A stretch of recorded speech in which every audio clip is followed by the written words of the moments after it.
continuar gravando hoje vídeos.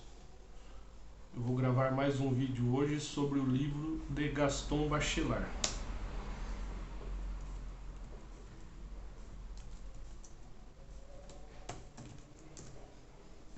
O título do vídeo de hoje vai ser A Epistemologia, Gaston Bachelard, Seção 2, 1C, Conceitos Fundamentais do Racionalismo Aplicado. 2. A Noção de Objetividade. B e C. Parece difícil, né? O título é difícil, mas eu sigo as referências do livro esperando que alguém possa comprar o livro e ler, que é um livro muito interessante, muito bom, né? Hoje, particularmente, vai ser tratada sobre a noção de objetividade. Apesar que todo livro fala de objetividade, racionalismo, conhecimento científico, né? Mas hoje é isso. E eu peço que você que assistiu o vídeo preste bastante atenção, porque o vídeo de hoje é muito interessante. Vamos lá.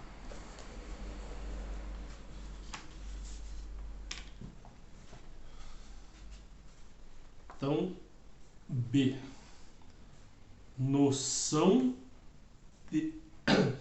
A noção de fato científico, que o título já é bem interessante. A investigação científica reclama, em vez da parada da dúvida universal, a constituição de uma problemática. Essa palavra já é bem interessante. Uma problemática. Toma como ponto de partida real um problema, mesmo que esse problema esteja mal posto.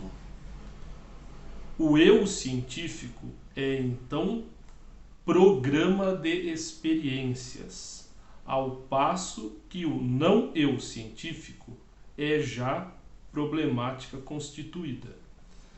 Em física moderna, nunca se trabalha sobre o desconhecido total. Porque o desconhecido total, como nós podemos pesquisar, né? É claro, nós pesquisamos, nós estudamos aquilo que nós não conhecemos, para conhecer, mas ele não pode ser desconhecido total, né? Por isso que é científico, tem que ser uma coisa que tem que ter uma lógica, tem que ter um sentido, né? Bom, isso é muito interessante. Parece que é uma coisa boba, mas não é. Serve para muita coisa hoje em dia, atualmente. Repito, não se pode estudar o desconhecido total. A fortiori, contra todas as teses que afirmam um irracional fundamental, nunca se trabalha na base do incognoscível. Tem relação com o desconhecido total. Então tem que se conhecer um pouco, né? Se for totalmente desconhecido, não é possível estudar. Por outras palavras, um problema científico põe-se a partir de uma correlação de leis. Na falta de um protocolo preliminar de leis, um fato limitado a uma constatação arrisca-se a ser mal compreendido. Então o problema é a compreensão, né? Eu sempre digo isto e Bachelard toca nesse assunto, né? Isso é importante. Um dos motivos de nós estudarmos assuntos é para que as outras pessoas compreendam, né? É um erro muito grande a pessoa pensar que ela estuda só porque ela quer estudar. Muitas pessoas são assim, né? Agem pelo egoísmo, pelo egocentrismo. Então, repito, na falta de um protocolo preliminar de leis, um fato limitado a uma constatação, um fato limitado a uma constatação arrisca-se a ser mal compreendido. Ou seja, esse fato ele tem que estar baseado em leis, né? Então, por isso que eu sempre falo, voltem o vídeo, ouçam de novo, reflitam de novo. Tudo que nós estudamos e pesquisamos é para que outras pessoas compreendam. Então deve ser compreensível. Deve ter lógica. Continuando.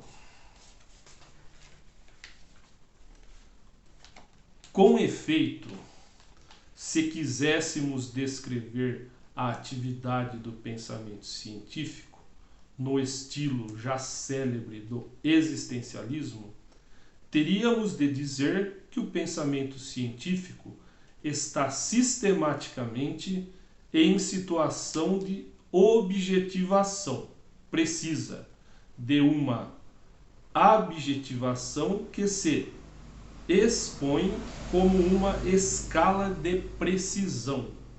É aqui, mais uma vez, vemos a enorme superioridade de instrução metafísica do objeto científico sobre o objeto de experiência comum, pois é pela ação enérgica da objetivação cada vez mais precisa que entram em jogo as funções importantes da racionalização do objeto. Trecho muito importante. Esse trecho, como eu já falei várias vezes nos outros vídeos, inclusive, voltem, ouçam de novo, reflitam, né? Ele fala de escala de precisão, fala de objetivação, né? São funções importantes da racionalização do objeto. Ou seja, tem que ser racional, tem que atingir a razão, né? Por quê? Porque as outras pessoas precisam compreender. Não só apenas nós precisamos compreender, os outros também. Porque o conhecimento ele é útil porque ele serve às pessoas. Em lugar do dualismo da exclusão do sujeito e do objeto, em lugar da separação das substâncias metafísicas cartesianas.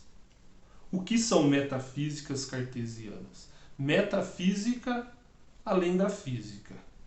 Cartesiana tem a ver com René Descartes. Não sei se é assim que fala, né? Eu não sei francês, mas eu escuto falar René Descartes. E o que é interessante na teoria dele, né, é que ele não, vamos dizer assim, ele sempre, resumindo, né, ele sempre duvida, né, porque através da dúvida nós chegamos à objetivação. Então, o René Descartes tem a ver com o que eu falei, né? Tem que ser uma coisa lógica, uma coisa racional, para que seja compreensível para os outros, né? Não pode ser uma coisa abstrata sem explicação. Vemos em ação a dialética de um acoplamento entre os conhecimentos objetivos e os conhecimentos racionais. No trabalho da precisão científica, podemos aprender os elementos de uma revolução coperniciana de objetividade. Não é o objeto que designa a precisão, é o método. Então, porque o conhecimento está aí, mesmo aquilo que nós não conhecemos ainda, né? Então o método determina, o método, a estrutura, o planejamento, né? Como o próprio Bachelard já falou em textos anteriores que estão gravados em vídeo, ele fala, mesmo que em outras palavras, que muitas vezes as pessoas estudam errado, né? Ou seja, as pessoas não estudaram direito. Isso acontece muito. Por isso todo esse conhecimento é importante. E encontramos-nos sempre perante o mesmo paradoxo. Isso é importante. Também, o racionalismo é uma filosofia que continua. Nunca é verdadeiramente uma filosofia que começa, né? Continua. É interessante esse trecho, esse raciocínio. O racionalismo é uma filosofia que continua. Nunca é verdadeiramente uma filosofia que começa. Porque sempre está baseado em algo anterior, em conhecimento anterior.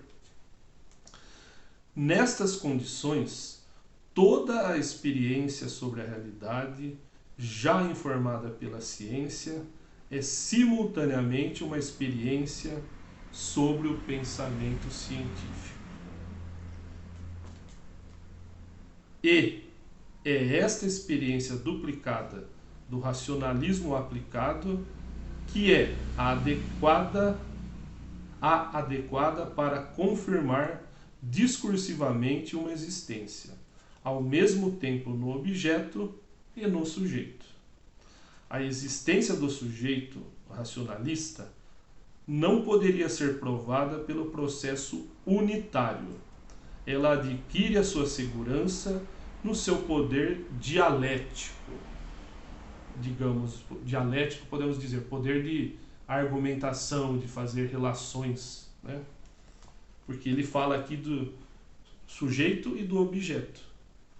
Um não é separado do outro. Se existe o sujeito é porque existe o objeto. Se existe o objeto é porque existe o sujeito. É eminentemente dialética e discursiva porque é obrigada a agir fora de si e em si, que é mais ou menos o que eu acabei de falar. Tudo está relacionado.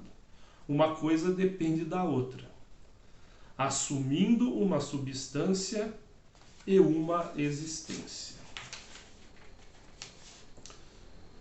O último trecho, que é bem interessante. Para esquematizar a rivalidade do racionalismo e do empirismo, nesta apreensão dos objetos, poder-se-ia evocar este curto diálogo. Aparentemente, né, empirismo seria uma doutrina, o racionalismo outra, e seriam contrárias, vamos dizer assim. Um não concordaria com o outro, né? Então, o que é o empirismo? O empirismo é uma, digamos assim, uma doutrina, uma forma de pensar em que a pessoa só acredita naquilo que puder ser experimentado, né? Consequentemente, aquilo que puder ser tocado, ser visto. É o empirismo. E já o racionalismo é um pouco diferente, né? Porque se baseia na razão. E, por exemplo, eu vou dar um exemplo que para mim é um bom exemplo. Deus. Muitas pessoas não acreditam em Deus. Mas, por um raciocínio lógico, Deus pode ser provado, né? Estou dando um exemplo para a pessoa entender, né? Por quê? Ele pode ser provado. Porque aquilo que o homem não fez, e muitas coisas o homem não fez, Deus fez. Então, é a diferença entre o empírico, aquilo que pode ser experimentado, tocado, e o racional, o racionalismo, que se baseia na razão.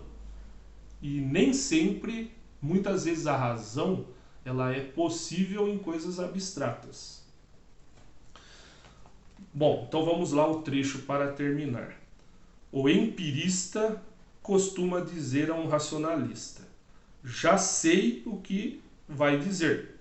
A isto o racionalista deve responder: neste caso, relativamente ao tema em discussão, está a ser tão racionalista como eu. Mas o outro continua: mas você, racionalista, não adivinha aquilo que vou dizer. Sem dúvida, responde o racionalista, mas adivinha que o que vai dizer está fora do tema que estamos a discutir. É um exemplo bom e que mostra o que é um racionalista e um empirista, né? São formas de entender diferentes, mas que as duas têm a sua utilidade, né? Bom, foi mais alguns trechos do livro A Epistemologia de Gaston Bachelard. É um livro muito bom que eu recomendo que você tenha, que você adquira, compre, leia, né? Outros livros de Bachelard, ele tem um livro, por exemplo, que fala sobre o trabalho científico, né? Ele tem livros importantes. E por que eu gravo esses vídeos? Porque nós vivemos numa época em que o conhecimento não está sendo valorizado, né? E deveria e deve ser valorizado, né? Porque não se pode divulgar notícias falsas, fake news, como dizem atualmente, né? O conhecimento deve ser científico. Bom, agradeço por você assistir mais este vídeo. Peço que você curta este vídeo. Peço que assista aos outros vídeos e curta também. Peço que se inscreva no meu canal. Peço que adicione minhas redes sociais. E peço que visite os sites que eu fiz para divulgar os meus livros e adquira os meus livros que você vai gostar. Tenho livros sobre temas diversos. Peço mais uma vez para se inscrever no meu canal. Muito obrigado.